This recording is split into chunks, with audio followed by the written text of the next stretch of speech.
जय हिंद प्यारे साथियों। मैं राहुल एक बार फिर स्वागत करता हूं आपके अपने YouTube channel GS with Rahul Yadav में।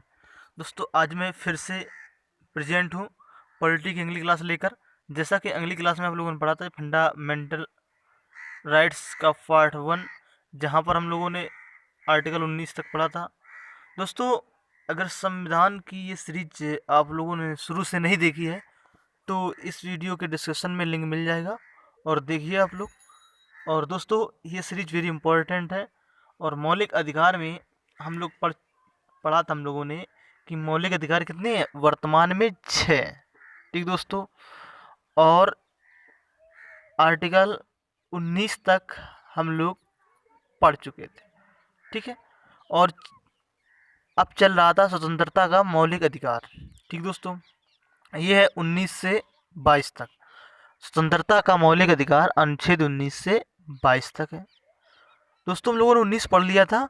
अब बात करते हैं आज अनुच्छेद 20 की, आर्टिकल 20। तो दोस्तों आर्टिकल 20 में क्या है? आर्टिकल 20 में 2-3 पॉइंट हैं, वो भी हम लोग पढ़ेंगे। ठीक है, तो सबसे पहले चर्चा करते हैं आर्टिकल 20 की। आर्टिकल 20 दोष सिद्ध के विरुद्ध संरक्षण। दोष सिद्ध के विरुद्ध संरक्षण, protection in respect of conviction. Protection in respect of conviction.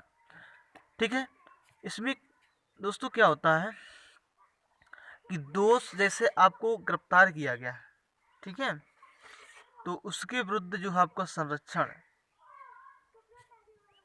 वो बताया गया अनुच्छेद 20 में। अब अनुच्छेद 20 में 3 पॉइंट है। अनुच्छेद 20 ए, अनुच्छेद 20 बी, अनुच्छेद 20 सी, या बोल सकते हैं अनुच्छेद 20(1) और अनुच्छेद 20(2), अनुच्छेद 20(3). तो अनुच्छेद 20(1) जो है वो क्या, protection from x post facto law. इसमें क्या होता है दोस्तों, कानून यदि कोई बना है, ठीक है, और आपको गिरफ्तार कर लिया गया और बाद में वो कानून क्या हो गया, समाप्त हो गया, तो आपको जो सज़ा है वो दोबारा से जो नया कानून बना है उस हिसाब से सज़ा नहीं मिलेगी। ठीक है दोस्तों, तो यदि कोई कानून है वो समाप्त हो गया है, नया बन गया है, तो नए कानून के हिसाब से आपको सज़ा नहीं मिलेगी। ठीक दोस्तों, अब आते हैं आर्टिकल 20(2). आर्टिकल 20(2), तो आर्टिकल 21 समझ में आया? हाँ, तो देखिए दोस्तों आर्टिकल 20(2) इसमें क्या है दोस्तों, इसमें बोला गया है कि दोहरे दंड से बचाओ, प्रोटेक्शन फ्रॉम डबल जियोफॉर्डी। ठीक दोस्तों, मतलब किसी भी सज़ा के लिए दोहरा दंड नहीं मिलेगा, एक समय के लिए एक ही सज़ा मिलेगी। आर्टिकल 20(3), आर्टिकल 20(3 है प्रोटेक्शन फ्रॉम सेल्फ इंक्रिमिनेशन। अब हिंदी में देखिए दोस्तों क्या है, स्वयं के विरुद्ध साक्ष्य प्रस्तुतिकरण से संरक्षण। आप अपने, अगर आपको गिरफ्तार किया गया है तो आप अपने विरुद्ध वकील कर सकते हो, साक्ष्य जो आपके साक्ष्य हैं उनको प्रस्तुत कर सकते हो, उसमें संरक्षण दिया गया है। बात है आर्टिकल 21, अनुच्छेद 21। अनुच्छेद 21 है प्यारे मित्रों, प्राण और दैहिक स्वतंत्रता। प्राण और दैहिक स्वतंत्रता, protection of life and personal liberty.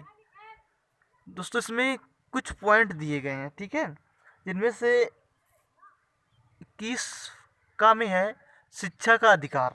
ये वेरी इंपॉर्टेंट पॉइंट है, याद रखना प्यारे मित्रों, कई बार एग्जाम में पूछा गया है। और दूसरा है पॉइंट चिकित्सा का अधिकार, कानूनी सहायता का अधिकार, रोजगार प्राप्ति का अधिकार, पर्यटन का अधिकार, सड़क के किनारे व्यापार करने का अधिकार, आधार कार्ड की सूचना का अधिकार, और प्यारे मित्रों है इच्छा मृत्यु की स्वतंत्रता। अगला है एकांतता का अधिकार, ये और क्या, संन्यास का अधिकार। तो ये प्यारे मित्रों आपको 21 में ही दी गए हैं। और जीवन साथी चयन का अधिकार, तो ये है पॉइंट आपके सारे, शिक्षा का अधिकार, चिकित्सा का अधिकार, कानूनी सहायता का अधिकार, रोजगार प्राप्ति का अधिकार, ये सब पॉइंट आपके 21 में ही है। अब बात करते हैं अनुच्छेद 22। अनुच्छेद 22 में है प्यारे मित्रों, तो देखिए दोस्तों अनुच्छेद 22 में भी क्या है दोस्तों, जो आपका ये है स्वतंत्रता का अधिकार और स्वतंत्रता के अधिकार में आपको बोला गया है गिरफ्तारी के विरुद्ध संरक्षण या निवारक निवृत्ति।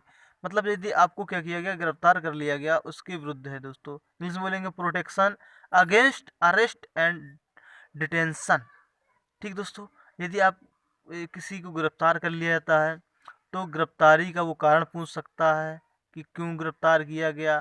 ठीक है, तो अपने जो रिश्तेदार हैं, जो सगे संबंधी, उनको बता सकता है कि गिरफ्तार हुए, और वो वकील कर सकता है। तो ये है आपका अनुच्छेद 22 में गिरफ्तारी के विरुद्ध संरक्षण। ठीक है, तो पूछ सकता है क्यों गिरफ्तार किया गया। और इसमें कुछ कानून है दोस्तों, एक है क्या, एनएसए। दोस्तों कुछ कानून है, कौन कौन से कानून, उनकी चर्चा करते हैं। तो आर्टिकल 20 में ही एक है राष्ट्रीय निवारक निरुद्ध कानून। दोस्तों ये आया 1950 में और 1969 में समाप्त हो गया। ठीक है, राष्ट्रीय निवारक निरुद्ध कानून। और देखिए दोस्तों, ये कब आया, 1950 को। समाप्त कब हुआ, 1969 में। अब इसमें क्या होता है दोस्तों, गिरफ्तारी की जाती है, और जो गिरफ्तारी होती है राष्ट्रीय निवारक निरुद्ध कानून में दोस्तों, इसका टाइम पीरियड होता है दोस्तों कि कब से कब तक चला, 1950 से 1969 तक चला। ठीक है, कौन सा, राष्ट्रीय निवारक निरुद्ध कानून। और ये 12 मंथ्स का होता है दोस्तों। कितने महीने का, 12 मंथ्स की गिरफ्तारी होती है। दूसरा है मीसा कानून। इसका फुल फॉर्म देखिए, maintenance of internal security act, आंतरिक सुरक्षा व्यवस्था कानून। ये आया 1971 और 1970 तक चला। ठीक दोस्तों, और इसमें भी 21 मंथ की गिरफ्तारी होती है। तीसरा है रासुका कानून। रासुका कानून, रासुका दोस्तों कानून है, ये आया 1980 में और अभी तक चल रहा है। ठीक है, कौन सा, रासुका। तो प्यारे मित्रों, रासुका कानून 1980 में आया, अब तक चला, इसमें 12 मंथ की गिरफ्तारी है। टाडा कानून, टाडा कानून दोस्तों, टाडा का full form terrorist and disruptive activities prevention. दोस्तों टाडा कानून जो है ये है 1985 में और 1995 तक चला, और इसमें भी 12 मंथ्स की गिरफ्तारी होती है। ठीक है प्यारे मित्रों, और आपने संजय दत्त एक्टर्स का नाम सुना होगा, इनको भी सजा हुई थी इसकी, पोटा एक्ट। पोटा का full form prevention of terrorism act, आतंकवाद निवारण कानून। दोस्तों ये आया 2002 और 2004 तक चला, 6 महीने की गिरफ्तारी होती है इसमें।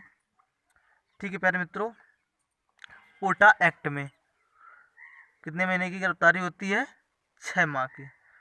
अब आता है दोस्तों शोषण के विरुद्ध संरक्षण, यह है अनुच्छेद 23 से 24 में। Prevention of terrorism act, article 23 to 24। Article 23 अनुच्छेद 23 में है बाल श्रम और मानव दुर्व्यवहार पर निषेध। देखिए दोस्तों, बच्चों से जो काम कराया जाता है और जो मानव दुर्व्यवहार है, इस पर क्या है, निषेध। ठीक है, ये है आर्टिकल आपका 23। दोस्तों आर्टिकल 23 में क्या है, बाल श्रम और मानव दुर्व्यवहार पर निषेध। अब आते हैं प्यारे मित्रों हम लोग अनुच्छेद 24। अनुच्छेद 24 है बाल श्रम का निषेध। प्यारे मित्रों, जो बाल बच्चे होते हैं उनकी आयु फिक्स की गई है, और ये यूपीपी 2018 एग्जाम में पूछा गया था। 14 वर्ष से कम तक के आयु के बच्चों को से काम कराना दंडनीय अपराध है। तो आपसे पूछा जाए कितने वर्ष तक, तो 14 वर्ष तक। अब आता है धार्मिक स्वतंत्रता का अधिकार, ये अनुच्छेद 25 से 28 तक है। तो इसके लिए दोस्तों आपको मैट्रिक बताएंगे कैसे याद रखना है। 25 आर्टिकल 25 ए से आचरण, मतलब धार्मिक आचरण की स्वतंत्रता, किसी भी धर्म को अपना सकते हो। ठीक है। 26 पी से प्रबंधन की स्वतंत्रता। ठीक है। आर्टिकल 27 तो धार्मिक रिव्यूनी, मतलब कर चंदा न देने की स्वतंत्रता, कर चंदा। ठीक है। आर्टिकल 28 ये क्या, शिक्षा एवं शिक्षा। दोस्तों क्या होता है कि किसी भी कॉलेज में आपको धार्मिक शिक्षा नहीं दी जाएगी। ठीक है दोस्तों। तो ये है आपका अनुच्छेद 25 से 28 और ये दोस्तों एग्जाम में पूछा नहीं जाता है दोस्तों। ठीक है, अब आते हैं अगला अनुच्छेद। तो देखो दोस्तों, अब आता है अगला मौलिक अधिकार शिक्षा एवं संस्कृति। ये है 29 और 30 में। 29 में है अल्पसंख्यक वर्ग के हित का संरक्षण। ठीक है, अल्पसंख्यक वर्ग के हित का संरक्षण, शिक्षा और संस्कृति को बढ़ावा मिले, इसके लिए अल्पसंख्यक वर्गों के लिए। आर्टिकल 30 में है शिक्षा संस्थानों की स्थापना और प्रशासन करने का अधिकार किसको, अल्पसंख्यक वर्गों को दिया जाए। ठीक है, तो अनुच्छेद 29 और 30 में है शिक्षा एवं संस्कृति और ये दोनों अल्पसंख्यक वर्गों के लिए है। और प्यारे मित्रों, हम आपको बता चुके हैं आर्टिकल 31 क्या हो गया, संपत्ति का अधिकार था और ये हो गया समाप्त। चलो, इसमें संविधान संशोधन 1978 के तहत है। ठीक है दोस्तों, अब आते हैं आर्टिकल 32 संवैधानिक उपचारों का मौलिक अधिकार। आर्टिकल 32 वेरी इंपॉर्टेंट प्यारे मित्रों, वेरी इंपॉर्टेंट इसलिए हो जाता है क्योंकि डॉक्टर भीमराव अंबेडकर के अनुसार अनुच्छेद 32 को संविधान की आत्मा कहा जाता है। ठीक दोस्तों, भीमराव अंबेडकर के अनुसार संविधान की आत्मा किसे कहते हैं, संवैधानिक उपचारों को, अनुच्छेद 32 को, और वैसे बोलते हैं संविधान की आत्मा प्रस्तावना को। ठीक दोस्तों, तो आपसे पूछा जाएगा बताइए भीमराव अंबेडकर के अनुसार संविधान की आत्मा किसे कहते हैं, तो अनुच्छेद 32। अब दोस्तों इसमें है क्या अनुच्छेद 32 में, तो समझिए दोस्तों, अनुच्छेद 32 में क्या होता है दोस्तों, राइट टू कॉन्स्टिट्यूशनल रेमेडीज, किसी व्यक्ति के मूल अधिकारों का उल्लंघन हो रहा है तो सुप्रीम कोर्ट जा सकता है। कहाँ जा सकता है, सुप्रीम कोर्ट जा सकता है। ठीक दोस्तों, अब सुप्रीम कोर्ट क्या करेगा, उसके मौलिक अधिकारों की रक्षा करेगा। 5 रिट्स जारी करता है कौन, सुप्रीम कोर्ट। 5 रिट्स कौन कौन सी हैं, तो देखिए दोस्तों, 5 प्रकार की रिटें जारी करता है सुप्रीम कोर्ट। नंबर 1 प्रतिषेध। ठीक दोस्तों, रिट कितनी है, 5। बंदी प्रत्यक्षीकरण, पहले में आते हैं बंदी प्रत्यक्षीकरण।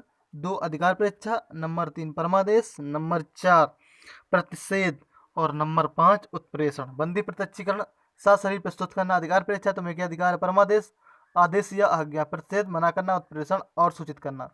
दोस्तों रिट जो फर्स्ट होती है बंदी प्रत्यक्षीकरण, इसके तहत क्या होता है, यदि किसी व्यक्ति को गिरफ्तार कर लिया जाता है तो सुप्रीम कोर्ट बोलता है उस व्यक्ति को सशरीर सहित हमारे सामने प्रस्तुत करो। अधिकार परीक्षा, यदि कोई व्यक्ति गैर कानूनी तरीके से किसी पद पर बना हुआ है तो उससे पूछा जाता है तुम्हें क्या अधिकार इस पद पर रहने के लिए। ठीक दोस्तों, तो इस प्रकार से आर्टिकल 32 के तहत सुप्रीम कोर्ट 5 प्रकार की रिट जारी करता है। ठीक दोस्तों, आज के लिए इतना ही, जय हिंद।